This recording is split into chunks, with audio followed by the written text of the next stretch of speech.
Assam two Bengal আজকের ব্লগটা আমি একদম ডাইরেক্ট শুরু করছি। সকালে ফোনাফোন হওয়ার পর আমরা দুইজনে রেডি হয়ে গিয়েছি। তো আমার সঙ্গে আছে, দেখতে পাচ্ছেন, নাসির ভাই, আমার প্রিয় মিত্র, যাকে দেখিলেই আমার মুখে একগাল হাসি বইয়া যায়।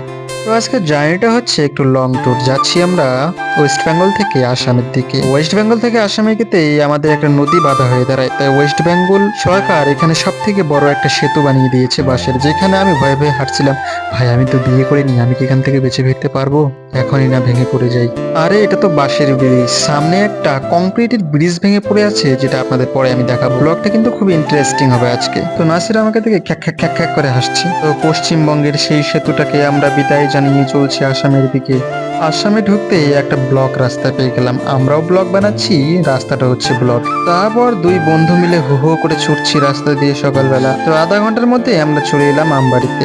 আমবাড়ি পার হতে আমি নাসিরকে জিজ্ঞাসা করেছিলাম এটা কোন আইলাম। নাসির আমাকে জায়গাটির নাম বলছিল না, তাই আমি মোবাইলটি নিয়ে তার মুখের ভিতরে ঢোকাতে চাইলাম। দাঁড়া, তুই বলবি না তো, তোর পেটের ভিতর থেকে কথা বের করবো। পেটের ভিতরে কথা না পেয়ে আমি নাসিরের মোবাইলটি নিয়ে গুগল বাবাজিকে ফোন করলাম এবং জিজ্ঞাসা করলাম এটা জায়গার নাম কি, কারণ আমার মোবাইলের সিমগুলি বন্ধ হয়ে গিয়েছিল। গুগল বলল এটাই হচ্ছে সেই জায়গা যেখানে আমাদের দিদির সম্পত্তি ভেঙে পড়েছে। নাসির কোনো মতেই মানছিল না। নাসির বলছে না, এটা কোনো রকম ভাবেই সম্ভব না, কি জায়গার নাম ঠিক করে বলো। তো গুগল বলল এটা হচ্ছে আসাম। আরে লেওরা, ওটা তো আমরাও জানি। থাক, রমজান মাস, আর কিছু বললাম না। হাওয়া বাতাস ফাটিয়ে গাড়িকে কচ্ছপের মতো করে হাওয়ার দ্বারা চুলগুলো দোলনি দিয়ে আমরা চলে যাচ্ছি নাসিরের ফুপুর বাড়ি। নাসিরের ফুপুর বাড়ি থেকে আমরা যাব চা বাগানে ঘুরতে। যেতে যেতে পথে নাসিরকে জিজ্ঞাসা করেছিলাম, নাসির ভাই, তুমি যখন বিয়ে করবে তখন আমাকে ভুলে যাবে না? তো নাসিরকে এই কথাটা বলতেই নাসির এতটা রাগ করলো যে সে বলল, একদমই ভুলে যাবো, কেন বলবো না? তোদের মতো বন্ধু আমার কি অভাব আছে নাকি?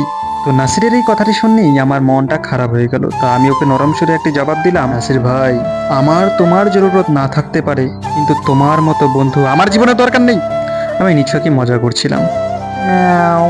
You are not just friend to me, you are a brother by heart in this short life. তারপরে দেখি আসাম সরকার আসামবাসীদের জন্য একটা বড় বিড়ি লাগিয়ে দিয়েছে, যেখানে সমস্ত আসামের বুড়াগুলো উপর দিকে দিয়ে মাথা নিচ দিকে দিয়ে বিড়ি খায় এবং সারা দিন ধোঁয়া ছাড়ে।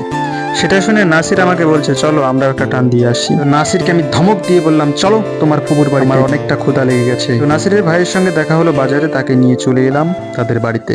তো নাসিরের কাছে 10টা টাকা ছিলাম, বললাম যে 10টা টাকা দাও, কিছু নিয়ে আসি। দেখুন নাসিরের মির্কি উঠে গেছে। বন্ধুদের জন্য জীবন বাজি রেখে জীবন ফিরিয়ে আনতে পারি, কিন্তু বন্ধুদের কাছে কখনো টাকা ধারে দেব না। আমি বললাম, আরে ভাই, এখানে তো 10টা টাকার ব্যাপার, 10 টাকা হোক আর 1 টাকা হোক, নাসিরের কথা হচ্ছে টাকা তো টাকাই। তো নাসিরের এতটা খিদে লেগেছে যে নাসির বারবার দেখছিল তার ফুপু খাবার আনছিল কি না আনছিল। ভিডিওটি করতেই নাসির ধরা পড়ে গেল, তাই দেখুন কিভাবে ফিক ফিক ফিক ফিক ফিক ফিক করে হাসছে। তো নাসির বলছে ধরা যখন পড়েই গেছি তাহলে থাক।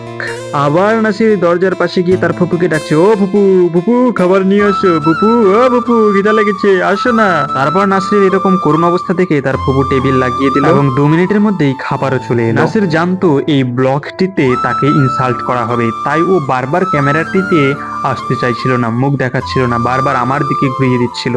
তাই নাসিরকে আমি বলছিলাম, ভাই আমি তো ব্লগার লোক, আমাকে তো সারাদিনই দেখে, তোমাকে একটু দেখো কিভাবে ক্ষুধার ছুটে তুমি ফক ফক করে খাচ্ছ।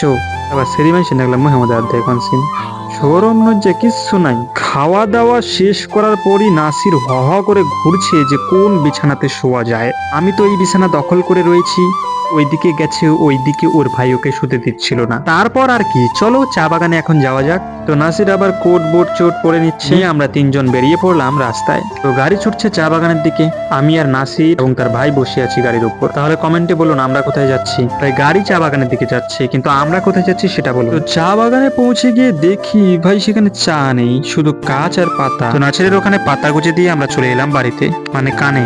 Like comment share